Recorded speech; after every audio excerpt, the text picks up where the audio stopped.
ұмытып кетпей келіп тұрмыз мектепке. Бәрімізге осындай зейнетке шығу, мерейтой жосытып ала берсін баршамыз. Мына сиясы кеппеген, мен апайдың мектепке жаңадан келген кездері есіме түсіп жазған өлең шумақтарымды оқып берейін. 2002-де келдіңіз мектепке, Гүлбану апай кетіп бара жатқан зейнетке.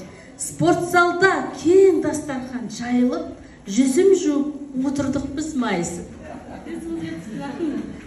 Еппен ғана жуып жүзім шақтарын, әңгіме құрып біраз сырды ақтардық. Зейнеткер бізге болсын жұғысты деп, қызмет етіп сонда дамыл таппадық. Сол кездегі той міне бүгін болуда, Қалип апай да зейнет жасқа толуда. Ұлағатты ұстаз болып еңбек етіп, шығарып салмақ санның шәкірт артында. Өмір өтуде осылай сынаптай сырғып, ай мен күн боп жылдар жылжып, білім беріп шәкірттерге аянбай, бара жатырсыз зейнетке сізде шығып. Сами знайте, пожалуйста деп сөйлейтін, ешкімді де артық ұрсып көрмейтін, құтты болсын зейнеткерлік еңбек жолыңыз, келіп тұрыңыз, босай қалса қолыңыз.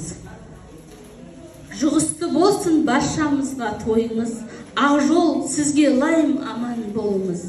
Ұстаздық еткен жылдарыңыз мектепке мұра, үлгілі болсын жастарға өмір жолыңыз.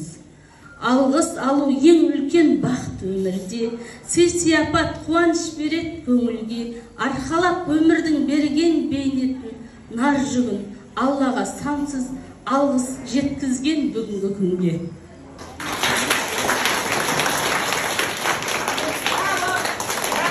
Рахмет. Ал енді қазір Ләззат апай шумақтармен